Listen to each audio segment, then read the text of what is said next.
Olá, bem-vindos ao Cantinho da História. Esse episódio vai para o José Lucas Góes Benevides, que é um menino muito, mas muito aplicado, que está fazendo o maior sacrifício para cursar sua graduação em História. E ele me pede para falar sobre Gilberto Freire e o papel do livro Casagrande Senzala na formação da identidade nacional, da identidade brasileira. Que é um grande desafio esse tema. É um daqueles desafios que todos nós algum dia já encaramos. Casagrande Senzala, durante décadas, tem sido um clássico imperdível, e qualquer um que tenha feito graduação em Ciências Humanas e não tenha lido Casagrande Senzala deveria repensar sua trajetória, porque é um dos livros mais importantes das ciências humanas aqui no Brasil. E eu digo ciências humanas porque a sua abordagem não se limita apenas à história. É um livro que navega muito mais pela antropologia e pela sociologia do que propriamente pela história. Nós, historiadores, temos sérias ressalvas ao Gilberto Freire. A sua abordagem da família patriarcal e o modo de construção da sua narrativa é, no mínimo, questionável. Era um grande erudito, era um sujeito com um volume de produção acadêmica notável. Seu texto é sensacional e é um clássico que deve ser lido. Mas eu me lembro da professora Emília Viotti da Costa comentando que era uma pena que Gilberto Freire tivesse escrito o livro a partir da Casagrande e não da Senzala, porque esse é um livro que tem um viés social. É um livro que foi escrito a partir da perspectiva de um terratenente, de alguém descendente de famílias importantes, de alguém com uma visão de mundo que não é a visão da sociedade como um todo. Gilberto Freire nasceu, como se dizia antigamente, em berço esplêndido e dourado, e maciçamente dourado. Estudou no exterior, teve acesso a meios e condições que a maioria absoluta dos brasileiros nunca teve e nunca terá. E ao produzir seu livro, ele tentou sintetizar o processo de formação da sociedade brasileira a partir da colônia. E nesse processo ele aplainou a grande violência implícita. Ele atribuiu ao português todo um imaginário de aventura, de desbravamento, e usou com uma frequência desconcertante para nós mulheres a palavra femeeiro.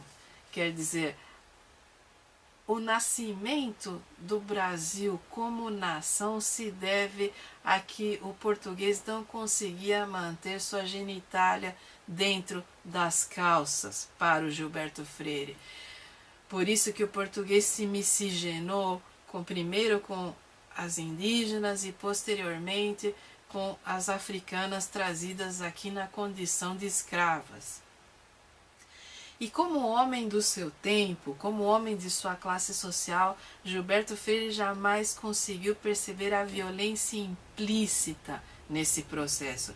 E é por isso que esse livro é tão importante e que é um clássico, porque ele é a visão da classe dominante sobre a colonização e sobre a formação da identidade nacional. É aquela visão que pensa o Brasil como um cadinho de raças em que as raças se misturaram e produziram essa gente mestiça, linda, sensual, esse produto de exportação para exploração sexual que até hoje o próprio governo promove, o material didático dissemina essa visão e nos coloca numa categoria pouco acima dos animais. É uma leitura que lembra em parte o Emile Zola, que lembra os irmãos Azevedo. É uma leitura lastimável do processo de colonização, mas que é importante porque até hoje muita gente defende esse tipo de visão. Se nós pegamos esse livro e lemos a partir do que se sabe hoje, a partir de sólidas pesquisas documentais, esse livro é uma violência tão grande quanto o próprio processo de colonização, porque ele retira tanto dos indígenas quanto dos africanos qualquer protagonismo histórico e os submete ao arbítrio europeu, os submete à liderança canhestra da colonização mais violenta e encontra nisso uma harmonia que jamais existiu. Encontra nisso valores positivos que desdenham toda a trajetória de lutas, de resistência e de tentativa de manter um mínimo de identidade e dignidade por parte tanto dos indígenas quanto dos africanos. Esse livro já foi contestado por várias correntes historiográficas. Eu lembro os livros da professora Enide Mesquita Samara, que foi minha orientadora na USP, que questionam todo esse modelo de família patriarcal e conseguem provar que na maior parte das capitanias aqui do Centro-Sul, os lares eram chefiados por mulheres que eram viúvas ou que haviam sobrevivido às guerras entre famílias, as guerras contra os indígenas, e que essa família idealizada com o patriarca e aquela renca de filhos, essa família extensa, com várias gerações dentro de casa, vivendo no engenho de açúcar, e aquele grande senhor com seu harém de escravas e tudo mais, é uma mitologia, é uma visão idealizada do Gilberto Freire de como a família dele viveu. E que, embora tenham existido esse tipo de engenhos e tenha havido esse tipo de família em momentos localizados da história, existem outros sujeitos, existem outros protagonistas dessa história. E o trabalho da professora Eni é sensacional. Eu passo depois algumas referências porque é imperdível. Do mesmo ponto de vista, toda a historiografia produzida nos anos 80 pela USP, pela Unicamp e posteriormente por outras instituições no Brasil, questiona profundamente essa estrutura de harmonia e mostra a violência implícita na escravidão, mostra o protagonismo dos escravos e posteriormente dos libertos na tentativa de estabelecer seu locus social e de combater essa visão europeizada das relações sociais. Então, esse é um livro importante, é imperdível e ele precisa ser lido como o livro que foi escrito por Gilberto Freire com as intenções que Gilberto Freire mostrava naquele momento histórico específico, e ao mesmo tempo precisa ser cotejado com as críticas que surgiram nos últimos 30 a 40 anos, porque as críticas são pertinentes.